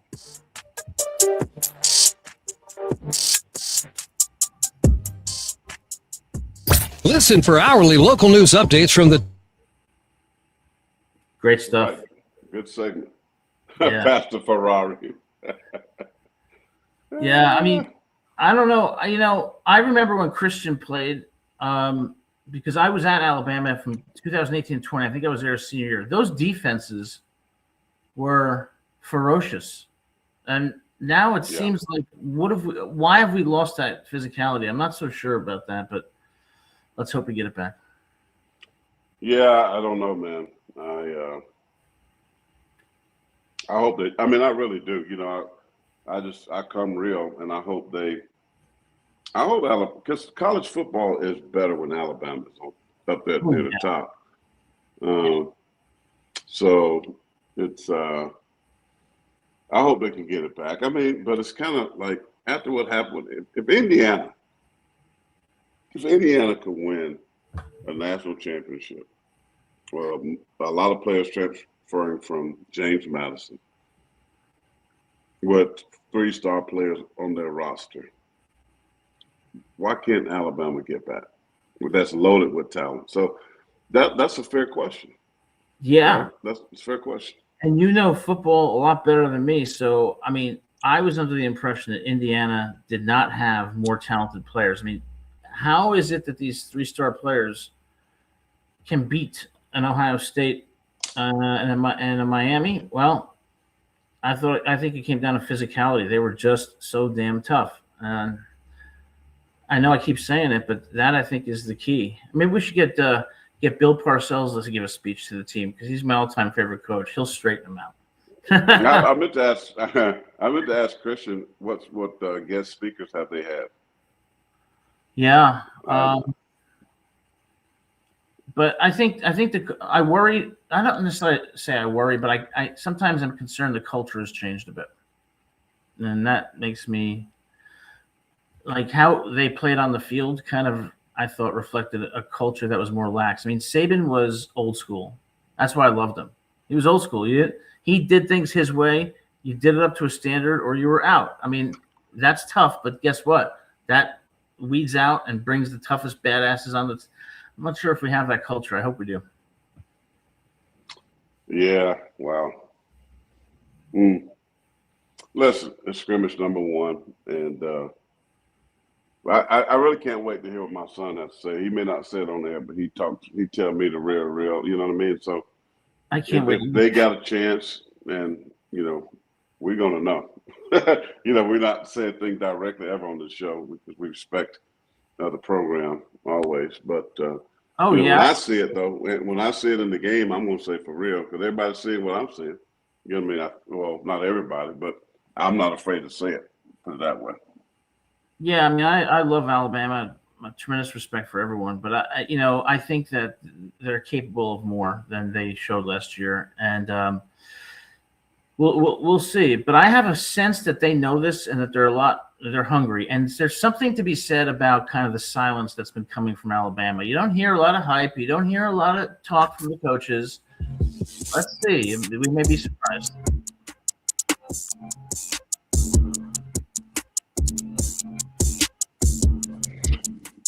Welcome back to the Miller's Edge. 12:23 is the time. Hope you're enjoying this beautiful Thursday afternoon. Corey Miller, pastor of Payne, alongside Adam Lamparello, hanging out here with you. And all my great folks in the chat, welcome. Make sure you, as we say in Payson, okay? I know this is not correct English. Mash that button. I know somebody say smash. We say mash. Hey, can you mash that button? You get on the elevator. Can you mash number 3? Like, what about press or push? No, that's not in the page of lingo. It's mash. Well, mash that like button. So we want to get that subscriber game up. We're over 5,000. We want to keep that thing growing. 205-342-9904 is the number to the program if you'd like to chime in. Scrimmage number 1 is going on as we speak. Christian Miller, the driver of this show, is at practice. Cannot wait to hear his thoughts and comments about what he is seeing. Now, Adam, it's scrimmage number 1, right? There's no need to get overexcited if one side of the ball or the other is doing great. It's scrimmage number 1. They are still learning. They're still growing. They're still trying to figure things out positionally. Who goes here? Maybe this guy, we thought he'd be a safety. Maybe he can play corner, or maybe this guy's at running back. Maybe we can use him as a U, which means an off-the-ball type. So they still trying to put all these pieces together. So I think as a fan base, don't get too high or too low based on what you're going to hear from Coach Kalen DeBoer after this scrimmage, right? He ain't going to say too much anyway. But I can tell you this already. I will promise you that the defense is probably crushing right now. Because the defense, I love it. It's easy. I hate to say it that way. Playing defense was easy, man. I'm just gonna go smash people. I'm gonna try to put people to sleep. I got to be in my run lane, right? I got to make sure my fits are good. I'm gonna dominate the tight end at Sam linebacker. He ain't gonna block me. If they're gonna try to come and pull, you can't do this now. Well, those OF off tackle plays, I'm gonna cut them. I'm taking their legs out. That's just how we played. I knew that was going to defensively. I can bet you right now it's crushing. I can bet you that right now. But I'm not shocked. I'm not shocked, Adam, because everybody's going to look at quarterbacks, right? And how is Ryan Grubb calling the plays? How is he doing? What does the offense look like? And I probably bet you that Austin Mack was the guy with the first team. He's going to have to beat Keelan Russell out and prove that he deserves that. Now, I think he will, but this is just, this is the first test, right? Like in college, they give you a little pre-test, right, to get you ready for the exam. So this is the pre-test for him, but I think it's not going to be a good day. I think the defense, Adam, is going to be so much further ahead than the offense. Oh, I hope so. I really do. What I want to see is the defense getting pressure on the quarterback and just causing all kinds of chaos. And I want to see them stopping third downs. One of the things Bama, I thought, struggled with was third downs. They gave up a lot of conversions, but I want to see them physical and causing havoc in the backfield. I want, what they should do? They should show a video of when Randall Cunningham was sitting up there and you came through, pop, down he went. And that's what I want to see. I want to see them kicking some ass, because if they can do that, then we have a chance in every game this year. Yeah, no doubt about it. Let's take some comments from the chat right here. I don't expect the O-line to struggle today. You don't expect them to struggle? I do. I think they're going to struggle bad today. I really do. I think the offensive line is not going to be a good day. I think there might be guys that have some moments, but I think overall, and I said this earlier, Adam, that offensive line is that one position group that takes a little bit longer. And if you're a defensive lineman, you know where you're going. You know, you're going to be running some stunts. You're going to be doing some blitzes. I mean, if they open up the playbook, I mean, sometimes they don't allow them to do that. You know, don't throw the kitchen sink at the guys because they just want to see them, you know, a little bit here and there. But I think the offensive line will struggle today. Any thoughts on that? Yeah. One question I've always had, since I'm not an expert, what is so difficult for the offensive line? Is it the mastering zone blocking and pass block? Is it dealing with stunts, being on the same page? What makes it so difficult for them to gel as a unit? Well, one, just because offense is based on timing and rhythm. You know, kind of like a golf swing, man. It's the timing and rhythm is everything. And when you play offensive line, it's about concert. You know, the center needs to communicate well with the guards, you know, who got who, especially on combo blocks, you know, getting that guy going, that tackle moving a little bit, then that next guy comes off so he can get up to the next level and take on that linebacker. You know, how they passing off, you know, because the defensive line are running stunts and twist, right? And so all of that just takes a little bit of time. Every coach will tell you, NFL, high school, college, if you the offensive line, it's just going to take a little bit of time. The offense, the cadence, getting used to the sound of the quarterback, all this stuff go hand in hand. So it's just you can't just go out there and run, you know, like a defensive end, just like, hey, it's 3rd and 15, I'm getting that football, bro, I'm getting off, right? I'm getting off and I'm going to work this tackle. Offensive line just totally different. I got to make sure we're doing the right things and what's called. You know, we zone here, zone blocking. Is this a man block here, or you know, are we fanning to one side based on the defense? You know, are we fanning to the left? Are we fanning to the right? You know, so all of these things can make a huge difference. The grit and toughness is gone as long as this Pac-12 group is setting the culture. Hard stop. So he's saying basically, you know, that they're bringing this culture of Pac-12 here to the SEC, and that's not going to work. We kind of agree with that, don't you think? Yeah, that was my concern. I think Kalen DeBoer is an outstanding coach, no question about that. I have tremendous respect for him. But my concern has always been, is the fit the right fit? And what I think we're going to hear from the scrimmage today, my prediction is going to be that Mack and Russell were under duress all day, and that no quarterback came out of this separating himself, because that defensive line and the linebackers, I think, are going to feast on the offensive line. Yeah, it's going to be a tough day, I think, for the offense. But I'm just saying to the folks out here, don't fret, don't panic. No need to panic. It's the first scrimmage, and the players are going to be geeked up. I talked about it's hot. I know it's 100. They said it feels like 110 degrees here in Columbia, right? So it's hot. So you know there's going to be some issues, guys. Really because you've been going through the motions, you've been doing pre-practice, drill work. Now you're finally getting into a kind of game-like situation, so things could be hard. Adam Lamparello, won't you tell the good folks, how they can use you? Just help me with my phenomenal book that's going to help me become a future best-selling author. Someone gave me this for a present. You helped me make sure I got all my legality things right, so I appreciate you. So tell the folks how you can help them here in Tideville. Yeah, and that book is going to be awesome. I can't wait to get it. Yeah, so if you're looking for an attorney or someone to help you with college application essays, graduate school, come visit us at lamparello-law.com. But if you want free legal advice, come check out our YouTube channel at Lamparello Law. Give you free legal advice, and hope it's helpful for you. As always, my friend, blessings to you. I appreciate you. Enjoy that nice cigar. Thanks so much. Great seeing you. As always, roll Get you a V cut, man. A V cut is the best draw. So okay, we'll do. Thanks, man. Take care. See you, Adam. That's Adam Lamparello, Lamparello Law Firm. Quick time out. We'll come back. We'll continue to talk about the scrimmage that's happening as we speak. If you want to chime in on the phone, you listen to us on your dial in the car. Give us a call, 205-342-9904. This is the Miller's Edge right here on Tide 100.9, 1230 WTBC.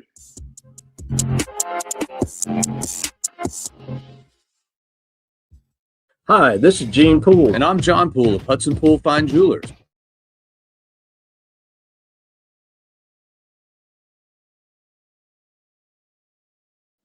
Reed, you there?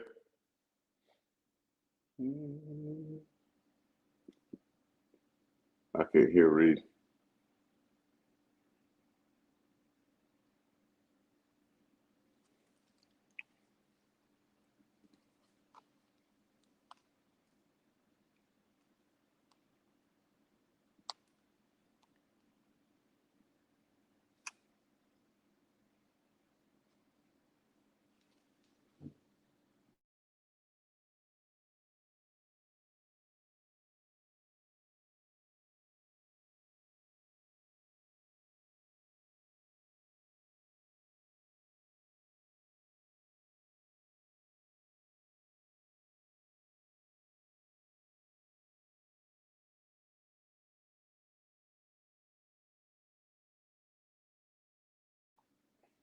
Nah, man, I'm not coming for Christian job. They pay me enough cheddar. I am a part of it, so I am half the team. But I just had to, in the off season, I back off a little bit just because with my ministry, I have to. I'm speaking and doing a lot of other different things, and then of course, with this book, it's going to be excellent. A lot of speaking opportunities, and hopefully, I'm have a book signing down in Tuscaloosa as well. So I'm looking forward to that. Maybe when South Carolina comes to town, maybe we'll schedule something. Someone had asked about on location shows. He hadn't mentioned that yet. I hope we get something that we can come out. I love being in the public and getting a chance to meet all the great folks there in Tuscaloosa, man. I've built a lot of good relationships and from meeting people at these shows on site. So hopefully we'll get a chance to do some of that. Let's see what we got here in the chat. Army said, T. Smitty. Okay.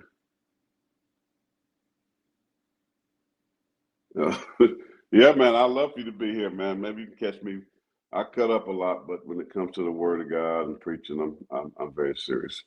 I promise you that. You can go on YouTube and check anything out from when I spoke and preach. It's up there. You can check it out. Reed, can you hear me?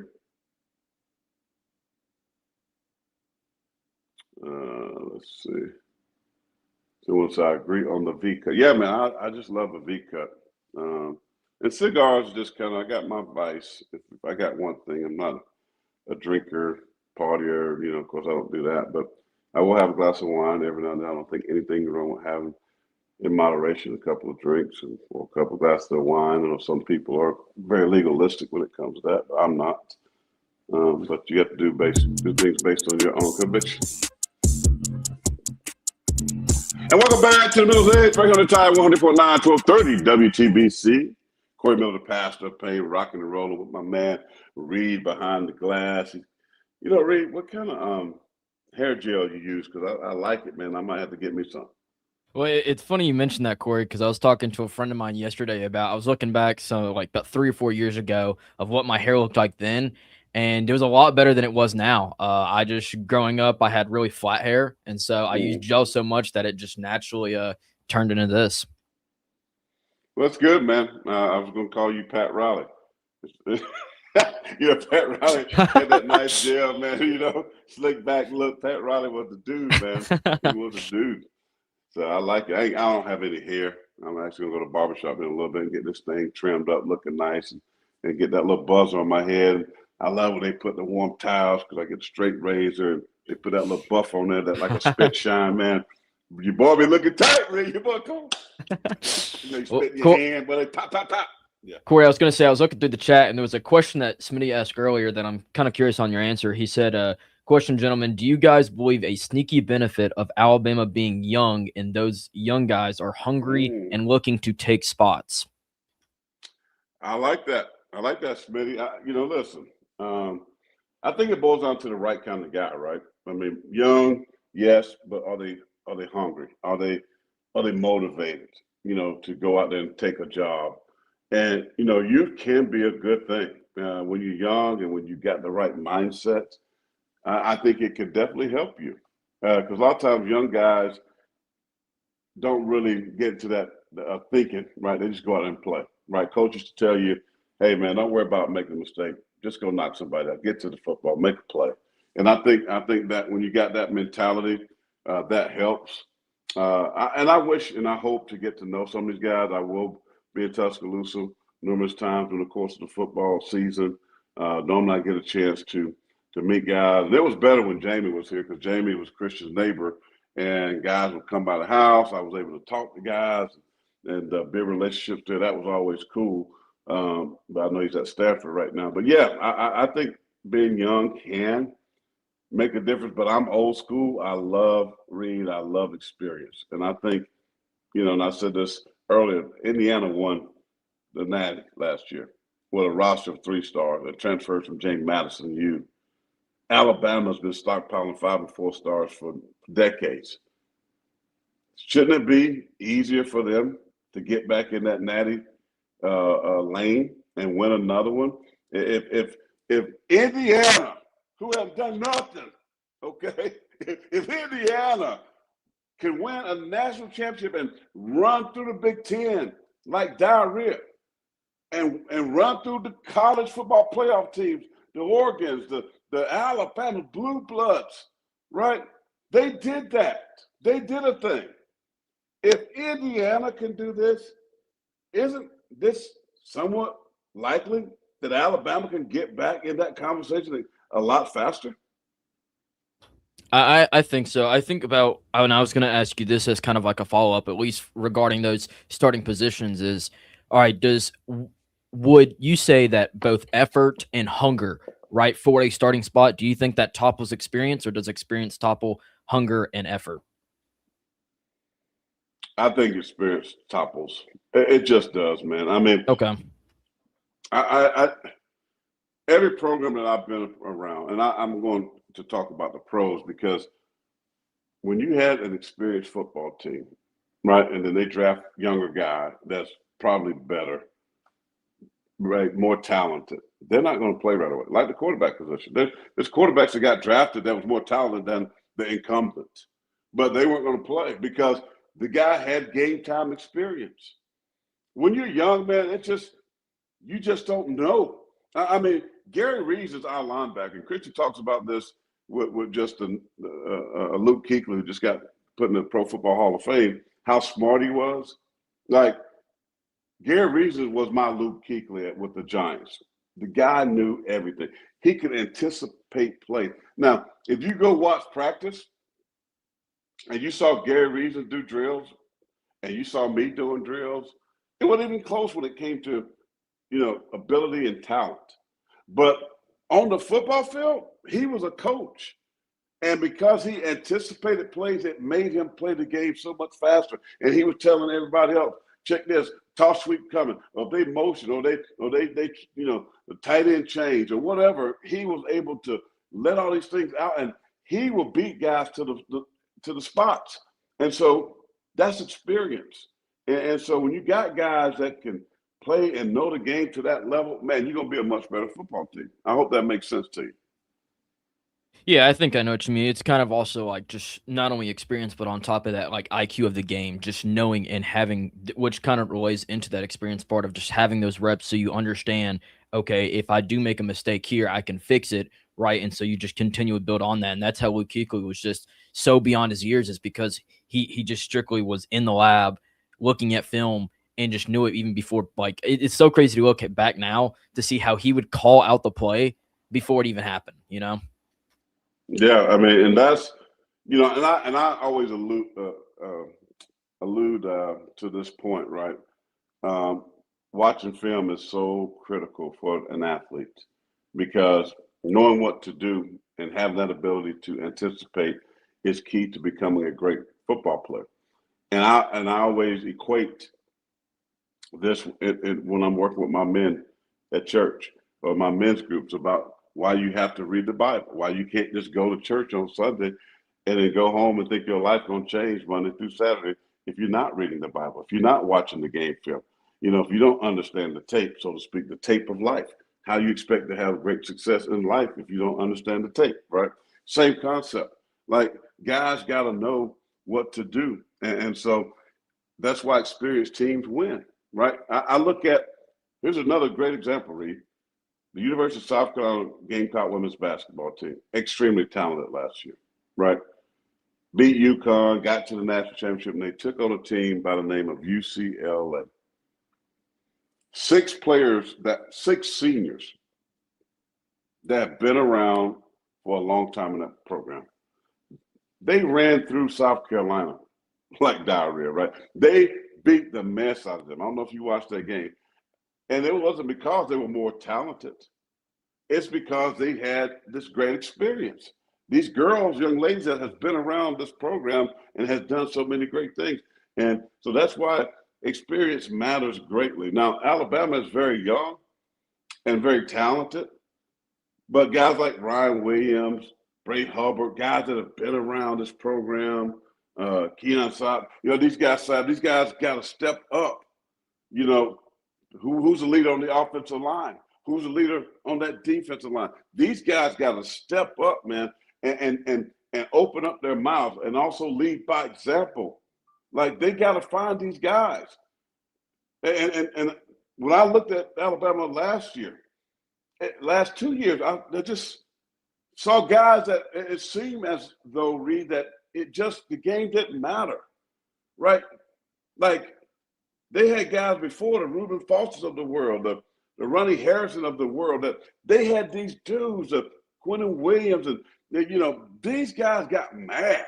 Like, if they got dominated or somebody gave up a big play, they would over the players took it on themselves to get the other players' face. The coach didn't have to do it because it mattered. Football has to matter. You have to love this game, man. It's a hard game. It's a tough game, folks, and it has to matter. And I know when you're talking about a team sport and football, you got to have some dudes. You got to have some mentalities there that's, okay, yeah, this he's on the edge, but you got to have somebody on that can coach, that can relate, that can speak, that can calm them down, that can encourage. You got to have that, but you need some dudes on the edge, and they care about it. I just feel like because of NIL, because of transfer portal, guys getting all this cheddar in their pockets today, that the game in itself just don't matter. They used to care about losing. Reed, I just don't see that happening as much right now. I mean, you may see it differently.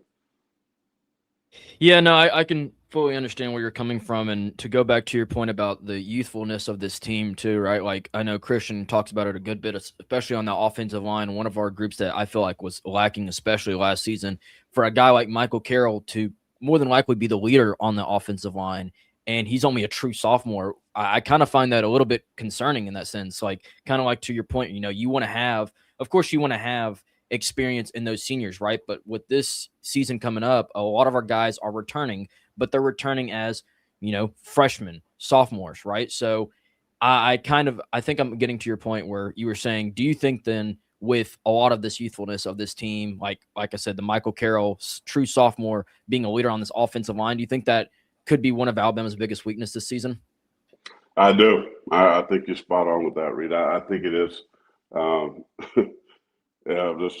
think it's just a sidebar. Might be a hard day speaking of offensive line, but yeah, offensive line, you need leadership. You need guys that's been around, and you remember a couple of years ago, maybe you weren't around, but when I just remember the SEC media days. I forget the guy's name. I'm drawing a blank, and they were talking about how they're going to make people quit, and he ended up getting drafted by the Raiders, but first round, and then they didn't do any of that. And these were older guys. And then you watch the tape, you watch the game, and you're like, man, there ain't no leadership there. And I like Michael Carroll. I think he's extremely talented. But is he the kind of dude that's going to rise up and be that vocal leader? Because I do think they need a vocal leader on that offensive line. And so We'll see. I can't wait to hear what Christian Miller has to say about this offensive line. I'm just going to go in my prophetic mode right now. I think we're going to hear about how they struggled. I think we're going to hear about how they struggled massively today. One, just because it takes a while to get the synergy to become that perfect concert for the offensive line. It's just going to take a little bit. And as far as defense, they should look good. But by that second or last scrimmage, things should flip. There'll be some changes. They'll do some, they got some real film now that they can break down and change some things. So don't worry, don't fret, don't panic if the offense don't look the way you think or you hear Coach say it this afternoon. I'm sure you're going to catch that right here on the Tide on some of the shows this afternoon. So looking forward to hear. We're going to hit a quick timeout. 205-342-9904 is the number. If you want to dial in, we'll come back. We'll finish up this show. Final segment. Yes. I parked the car in the garage, man. Get out this heat. This is the Tide, 100.9, 1230 WTBC.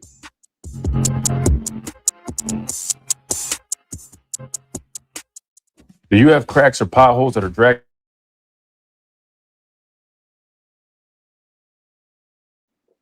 What time we need to be out, Reed? About 55, 54?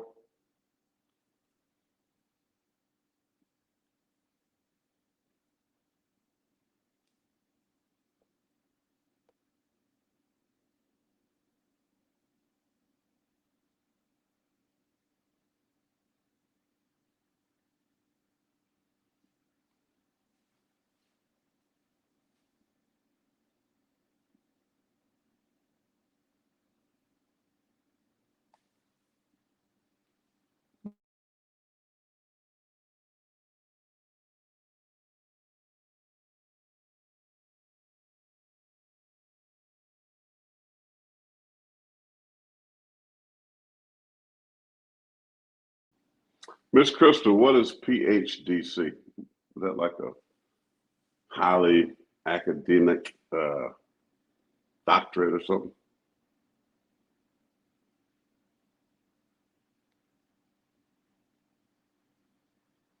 Mm-mm-mm.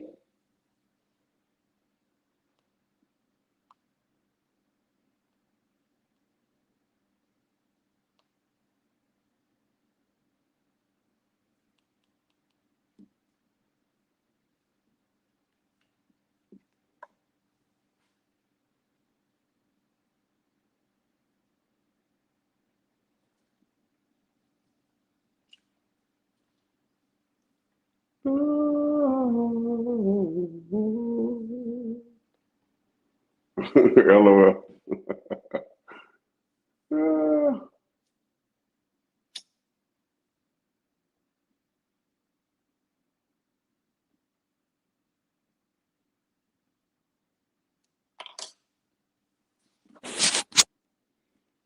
Yeah, I miss those days too where those natties was coming in. Hopefully somebody gonna play with a chip on their shoulder. I think, Bray Hubbard, Xavier, those guys, I think they're gonna step up. I mean, I just know players take on a personality of the coach. And if your coach don't demand, it's not really that guy that's in your face. But the offensive line we've been talking about, I can see him, that personality rubbing off. I really do. I can see the defensive line. I can see those guys playing with a little bit more energy, a little bit more passion. I can see that happening. Reed, what time do I need to be out, sir?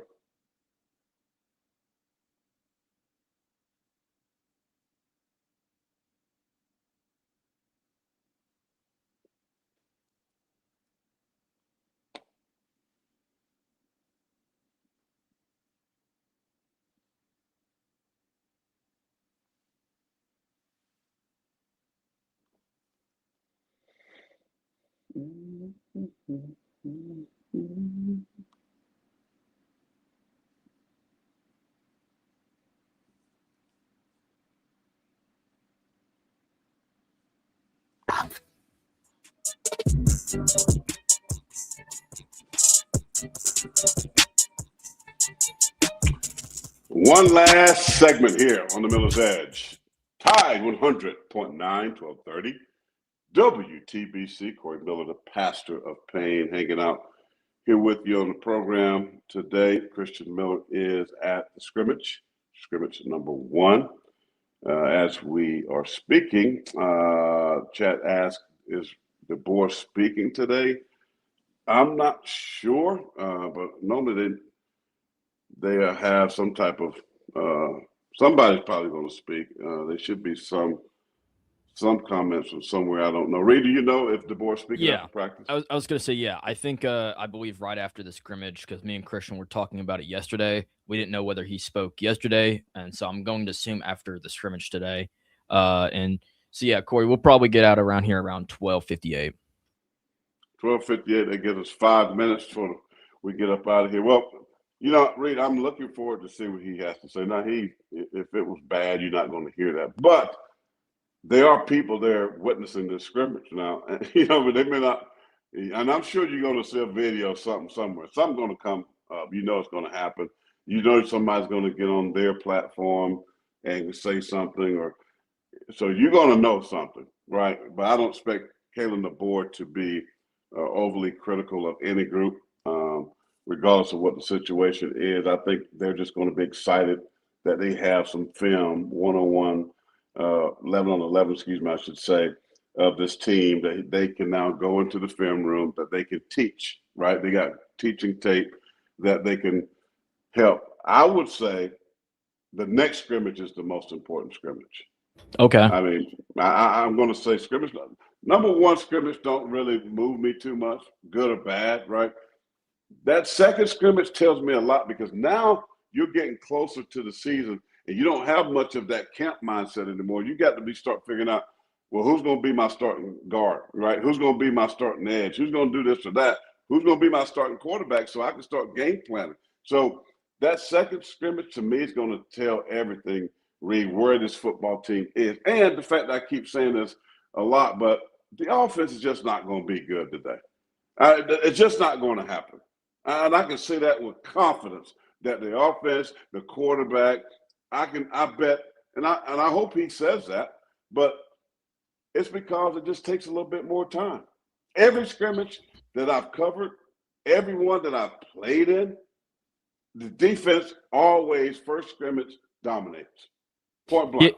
Yeah, and I think that's also kind of the case in most instances during the season too. Like I feel like during the start of the season, defenses more than likely should be better while the offenses find their rhythm and then toward the end of the stretch get progressively better. 100%. I mean, and that's what you're going to see. Now, you know, the only way that's different if they're playing a much lesser opponent to where they can just dominate and, you know, and sometimes that messes fans up because now their expectations become so high. And you know, you played Eastern Illinois. You know, it's like, dude, they were terrible. Like, they couldn't stop me. You know what I mean? It's like, don't think of them too high. So if you're Alabama, you just got to be patient. Patient to the point of let the coach figure out who is going to be his trigger man. That's number 1. Who's going to be the guy that's hearing your voice in the helmet and calling the plays for this offense. Figure out who's going to be the guy that, because defense, they're going to probably have 4 or 5 guys rushing the passer that we're going to be new guys. Zulu from South Carolina is a guy that only had 1.5 sacks here, but I've seen him up close and personal at practice. I've been on the sidelines. I've been over there in the defensive line when they come off the field. I mean, this guy has potential. And sometimes when you get a change of scenery as a player, it helps elevate your game. And they need him. They need him to be in the rotation. He played behind Dylan Stewart. Dylan Stewart here at South Carolina is a preseason All-American.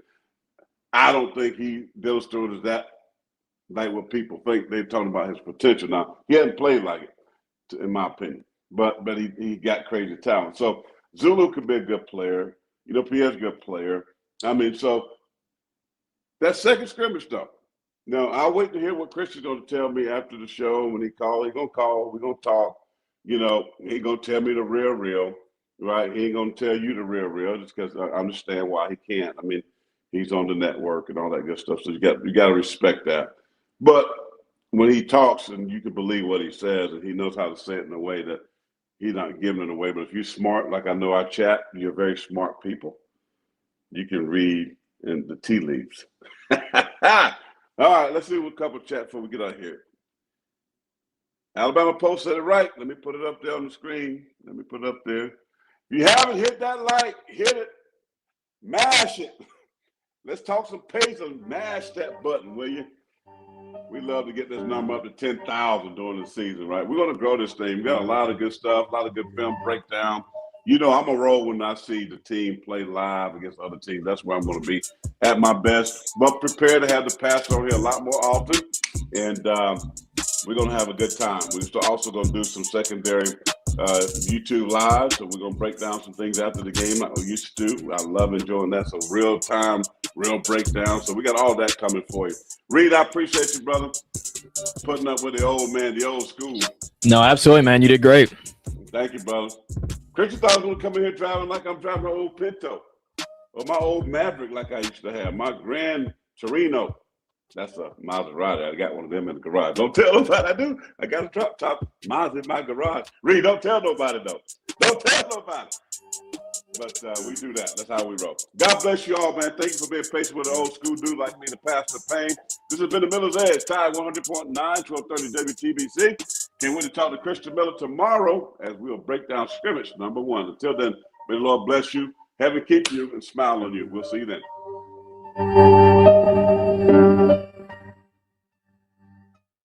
You've been listening to the Miller's Edge. Tackle. Appreciate you, Reed.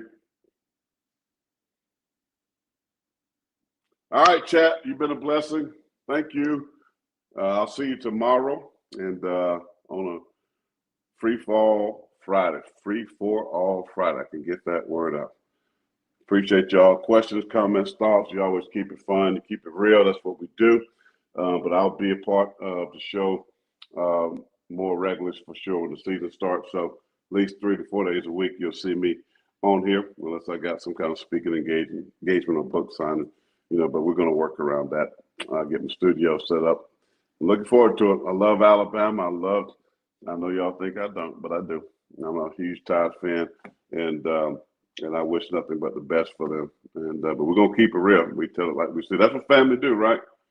You can love, but you can also speak the truth in love. And that's what hopefully I'm trying to do with you guys. Until then, may the Lord bless you. We'll chat with you tomorrow. God bless.